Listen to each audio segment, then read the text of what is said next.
വളരെ ത്യാഗപൂർവം ഈ തീർത്ഥാടനം നടത്തി നമ്മൾ വിശുദ്ധ അൽഫോൻസാമയുടെ ജന്മഗൃഹത്തിലേക്ക് എത്തി. അൽഫോൻസാമയുടെ മധ്യസ്ഥതയിൽ നമ്മുടെ എല്ലാവരുടെയും നിയോഗങ്ങൾ നമ്മുടെ കർത്താവ് സാധിച്ചു തരട്ടെ എന്ന് പ്രത്യേകമായി ഞാൻ പ്രാർത്ഥിക്കുന്നു. നമ്മുടെ കുടുംബങ്ങളുടെയും അതിരൂപതയുടെയും സഭയുടെയും എല്ലാ നിയോഗങ്ങൾ വിശുദ്ധിയുടെ മധ്യസ്ഥതയിൽ സമർപ്പിച്ച് നമുക്ക് പ്രാർത്ഥിക്കാം. അൽഫോൻസാമ നമ്മുടെ ഈ മണ്ണിൽ ജനിച്ച് ബാല്യകാലമൊക്കെ ഇവിടെ ചെലവഴിച്ച്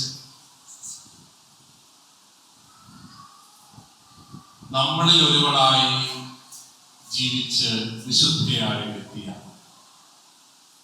വളരെ കുറച്ചു കാലമേ ജീവിക്കാൻ സാധിച്ചുള്ളൂവെങ്കിലും ആ കാലഘട്ടങ്ങളിലെല്ലാം തീവ്രമായ ദൈവസ്നേഹത്താൽ പ്രേരിതയായി ദൈവസ്നേഹം കൊണ്ട് ജ്വലിച്ച് ജീവിച്ച വ്യക്തിയായിരുന്നു അൽഫോൻസാമ. അൽഫോൻസാമ ഒരു സന്യാസിനിയാകുന്നതിനൊക്കെ വളരെ മുമ്പ് തന്നെ, ഒരു കൊച്ചു പെൺകുട്ടി ആയിരിക്കുമ്പോൾ തന്നെ അവരുടെ ഉള്ളിൽ ഈശോയോടുള്ള തീവ്രമായ സ്നേഹം നിറഞ്ഞിരുന്നു. അതുകൊണ്ടാണ് അവൾ തന്റെ ജീവിതം ദൈവത്തിന് സമർപ്പിക്കാൻ, നമ്മുടെ കർത്താവിന് സമർപ്പിക്കാനായിട്ട് ആഗ്രഹിച്ചത്. അങ്ങനെ തീവ്രമായ ദൈവസ്നേഹത്താൽ ജ്വലിച്ച് ജീവിച്ച ആ കൊച്ചു പെൺകുട്ടിയുടെ ജീവിതം പിന്നീട് അവൾ മഠത്തിൽ ചേർന്നു, സന്യാസ ജീവിതം ആരംഭിച്ചു. പിന്നെ നമ്മള് അൽഫോൻസാമയുടെ ജീവിതത്തിൽ കാണുന്നത് തീവ്രമായ സഹനങ്ങളാണ്. ശാരീരികമായ സഹനങ്ങളിൽ ചിലപ്പോഴൊക്കെ മടുപ്പുളവാക്കുന്ന തരത്തിൽ വളരെ തീവ്രമായ വേദനകളിലൂടെ കടന്നു പോകുന്ന നിമിഷം. പക്ഷെ ആ തീവ്രമായ വേദനയുടെ നിമിഷങ്ങളെയും തീവ്രമായ സ്നേഹത്തിന്റെ നിമിഷങ്ങളാക്കി മാറ്റി എന്നുള്ളതാണ് അൽഫോൻസാമയുടെ വിശുദ്ധി.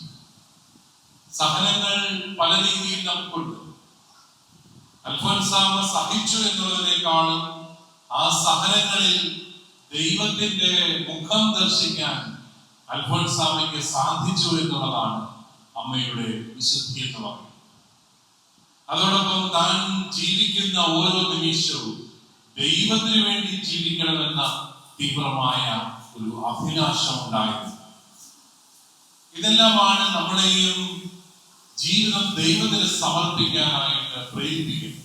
നമുക്കറിയാം, ഇന്ന് നമ്മൾ വളരെ ആശ്വാസകരമായ ഒരു വാർത്ത ശ്രമിക്കുകയുണ്ടായി. ഛത്തീസ്ഗഡിൽ അറസ്റ്റിലായ 2 നമ്മുടെ സഹോദരിമാര്, സിസ്റ്റേഴ്സിന് ജാമ്യം ലഭിച്ചു. അവരൊരു പക്ഷേ ഏതാനും മണിക്കൂറുകൾക്കുള്ളിൽ 9 ദിവസത്തെ ജയിൽവാസത്തിന് ശേഷം പുറത്ത്.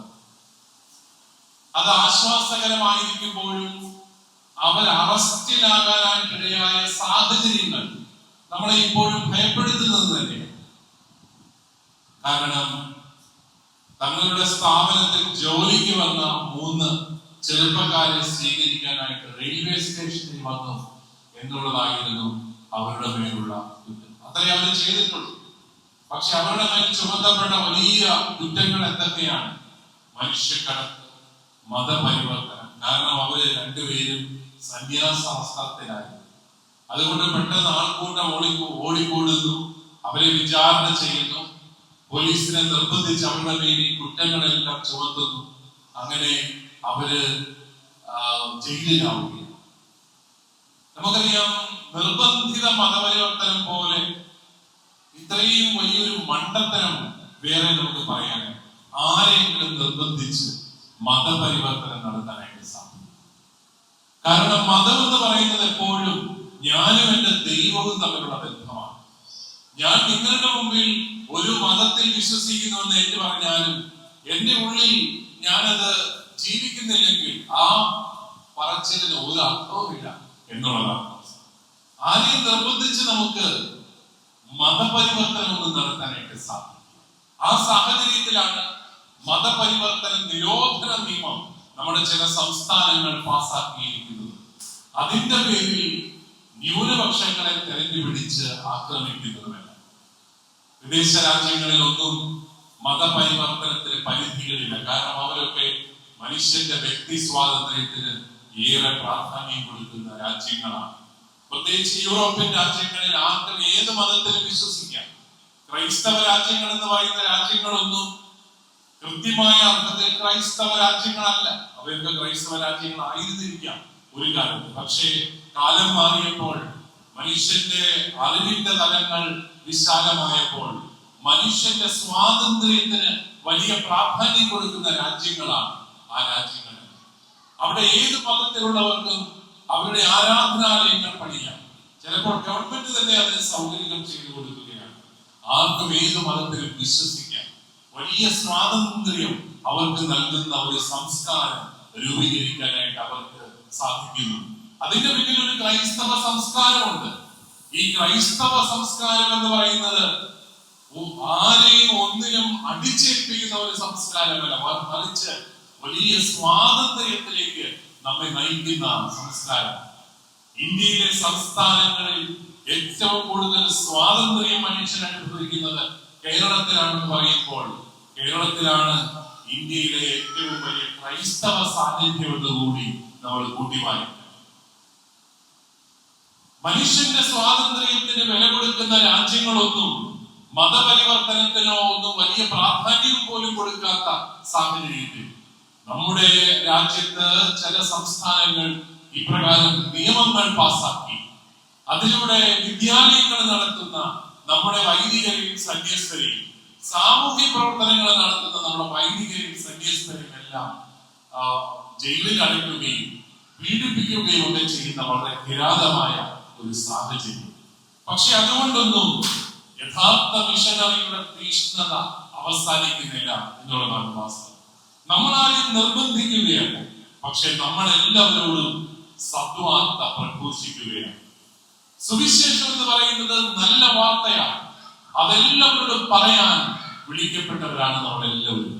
അത് ഭയപ്പെട്ട് അതിന്റെ പേരിൽ മാറി നിൽക്കുന്നവരല്ല, മറിച്ച് ഏത് സാഹചര്യത്തിലും സുവിശേഷം ഈശോ മിശിഹായി ഏക രക്ഷകനാണ്, അവനെ വിശ്വസിക്കുന്നവന് രക്ഷയുണ്ട് എന്നുള്ള വലിയ ആ ഒരു സന്ദേശം ലോകത്തോട് മുഴുവൻ പ്രഘോഷിച്ചു കൊണ്ടിരിക്കുകയാണ്. അത് നേരിട്ടല്ലാതെയും എല്ലാം നമ്മൾ പ്രഘോഷിക്കുന്നു. നമ്മുടെ സാമൂഹിക പ്രവർത്തനങ്ങൾ വഴി നമ്മൾ ചെയ്യുന്നതാണ്. പലപ്പോഴും നമ്മുടെ ഉത്തരേന്ത്യൻ ഗ്രാമങ്ങളിൽ സ്കൂൾ എന്ന് പറയുന്നത് എന്താണെന്ന് അറിയാൻ വയ്യാത്ത ആയിരക്കണക്കിന് ജനങ്ങളുള്ള നമ്മുടെ ഈ രാജ്യത്ത് ഒരു ആശുപത്രി കാണണമെങ്കിൽ കിലോമീറ്ററുകൾ നടന്ന് ഇപ്പോഴും പോകേണ്ട ഈ രാജ്യത്താണ് നമ്മുടെ ഈ കൊച്ചു സംസ്ഥാനത്ത് നിന്നൊക്കെയുള്ള നമ്മുടെ സന്യസ്തര് അവിടെയെല്ലാം പോയി വിദ്യാഭ്യാസ പ്രവർത്തനങ്ങൾ നടത്തുന്നതും ആരോഗ്യ സുരക്ഷയ്ക്കായിട്ടുള്ള പ്രവർത്തനങ്ങൾ നടത്തുന്നതും അതിലൂടെ അവരെ വളർത്തിയെടുക്കുന്നതുമല്ല.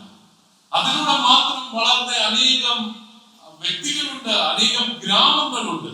ക്രൈസ്തവ സഹോദരിമാരുടെയും സഹോദരന്മാരുടെയും പ്രവർത്തനങ്ങൾ കൊണ്ട് മാത്രം വെളിച്ചം കണ്ട അനേകം ഗ്രാമങ്ങൾ ഇന്നും ഉത്തരേന്ത്യയുണ്ടെന്നുള്ളതും അവിടെ എല്ലാവരും ഒന്നും ക്രൈസ്തവരായിട്ട് ഇല്ലെന്നുള്ളതും നമ്മുടെ വലിയ പ്രവർത്തനത്തിന്റെ സാക്ഷ്യമാണെന്ന് നമുക്ക് തിരിച്ചറിയാനായിട്ട് സാധിക്കും.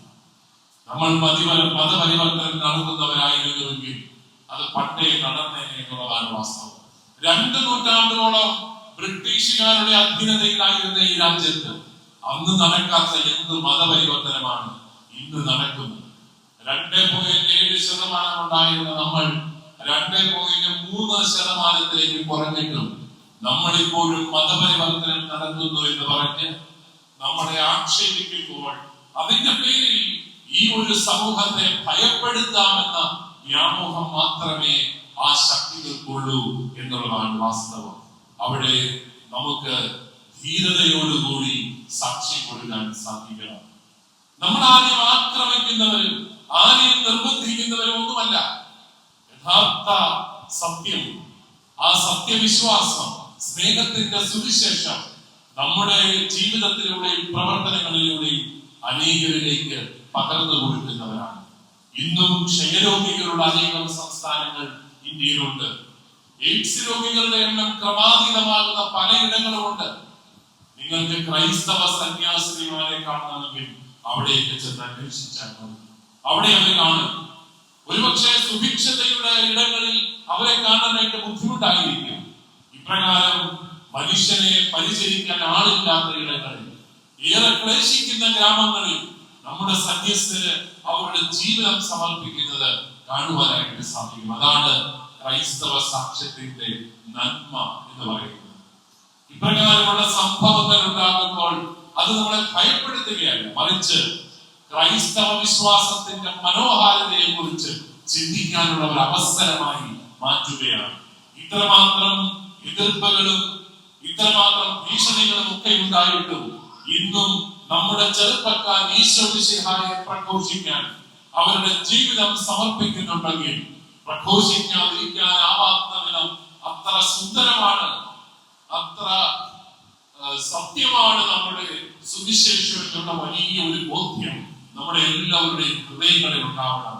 അതുകൊണ്ടാണ് ഞാൻ പറഞ്ഞത്, ഇത്തരത്തിലുള്ള സംഭവങ്ങൾ നമ്മളെ ഭയപ്പെടുത്തുകയോ നിരുത്സാഹപ്പെടുത്തുകയോ അല്ല ചെയ്യേണ്ടത്, മറിച്ച് നമ്മുടെ ക്രൈസ്തവ സന്ദേശത്തിന്റെ ഉൾക്കാമ്പിനെ കുറിച്ചുള്ള യഥാർത്ഥമായ ധ്യാനത്തിലേക്ക്, ക്രൈസ്തവ സന്ദേശത്തിന്റെ മനോഹാരിതയിലേക്ക്, ക്രൈസ്തവ സംസ്കാരത്തിന്റെ തുറവിയിലേക്ക് ജനങ്ങളെ നയിക്കാനുള്ള അവസരമാക്കി ഇതിനെല്ലാം മാറ്റുക എന്നുള്ളതാണ്. നിങ്ങള് കുഞ്ഞു മിഷണറിമാരെ എന്ന് പറയുമ്പോൾ കുഞ്ഞ് ജീവിതങ്ങളിലൂടെ സുവിശേഷം പ്രഘോഷിക്കുന്നവരായി മാറുന്നവരാണ് എന്ന് തന്നെയാണ് അതിന്റെ അർത്ഥം. അതുകൊണ്ട് പ്രിയപ്പെട്ട മക്കളെ, നിങ്ങൾ എല്ലാവരും ഈ അൽഫോൻസാമയുടെ, വിശുദ്ധയായ അൽഫോൻസാമയുടെ ജന്മദിനത്തിൽ അനുഗ്രഹം തേടി വരുമ്പോൾ നമുക്കും നമ്മുടെ ജീവിതങ്ങളെ കുറെ കൂടെ ധൈര്യപ്പെടുത്താനുള്ള കൃപയ്ക്കായിട്ട് പ്രാർത്ഥിക്കാം. ആത്മധൈര്യത്തോടെ സുവിശേഷം പറയാനും നമ്മുടെയൊക്കെ ജീവിതങ്ങളിലൂടെ സുവിശേഷം പ്രഘോഷിക്കാനുള്ള കൃപയ്ക്കായിട്ട് നമുക്ക് പ്രാർത്ഥിക്കാനും അതിനായിട്ട് പ്രവർത്തിക്കാനായിട്ടും സാധിക്കണം. അതിനു വേണ്ടിയാണ് വിശുദ്ധിയായ അൽഫോൻസാമ നമ്മളെ എല്ലാവരെയും ഏറെ സഹായിക്കുന്നതും ശക്തിപ്പെടുത്തുന്നതും. നിങ്ങൾക്കറിയാമല്ലോ, അൽഫോൻസാമ ഒരു സാധാരണ കന്യാസ്ത്രീയായി ജീവിച്ച് ഏറെ സഹിച്ച് ഒത്തിരിയൊന്നും പുറം ലോകത്ത് ഇറങ്ങി നടന്ന് സേവനം ചെയ്യാനാവാതെ ഈ ലോകത്തിൽ നിന്ന് കടന്നു പോകുമ്പോഴും അൽഫോൻസാമയുടെ കബറിടത്തിൽ പ്രാർത്ഥിക്കാനായിട്ട് വന്ന കൊച്ചു കുഞ്ഞുങ്ങളായിരുന്നു ഈ വിശുദ്ധിയുടെ പരിമളം ലോകത്തിൽ എത്തിക്കാനായിട്ട് എത്തിച്ച ആദ്യത്തെ വ്യക്തികൾ എന്നുള്ളത് നമ്മൾ മറക്കരുത്. നമ്മുടെ കുഞ്ഞുങ്ങളുടെ ഭക്തിയിലൂടെയാണ് യഥാർത്ഥത്തിൽ അൽഫോൻസാമയുടെ വിശുദ്ധിയുടെ പരിമളം എല്ലാവരും അറിയുവാനായിട്ടിടയാകുന്നത്. നമുക്കതെല്ലാം ഒരു നല്ല മാതൃകയാണ്. കുഞ്ഞുങ്ങളെ ഏറെ സ്നേഹിച്ച അൽഫോൻസാമ കുഞ്ഞുങ്ങളിലൂടെ തന്റെ വിശുദ്ധിയുടെ പരിമളം ലോകത്തേക്ക് പരത്തുന്ന ഈ അൽഫോൻസാമയുടെ കബറിടത്തിലേക്ക് ഇന്ന് ആയിരക്കണക്കിന് കുഞ്ഞു മിഷണറിമാര് ചങ്ങനാശ്ശേരി അതിരൂപതയുടെ വിവിധ ഭാഗങ്ങളിൽ നിന്ന് എത്തുമ്പോൾ അത് ചങ്ങനാശ്ശേരി അതിരൂപത മിഷൻ ലീഗിനും സൺഡേ സ്കൂളിനും എല്ലാം ഒരു വലിയ അഭിനന്ദനത്തിന് കാരണമാണ് എന്ന് കൂടി പറയാൻ ഞാൻ ആഗ്രഹിക്കുന്നു. ബഹുമാനപ്പെട്ട ബാബു അച്ഛനെയും അതുപോലെ സ്റ്റെഫിൻ മാപ്പറയച്ചനെയും അവരോടുകൂടി സഹകരിക്കുന്ന എല്ലാ നമ്മുടെ മിഷണറിമാരെയും എല്ലാവരെയും ദൈവം സമൃദ്ധമായിട്ട് അനുഗ്രഹിക്കട്ടെ എന്ന് ഞാൻ പ്രാർത്ഥിക്കുകയാണ്.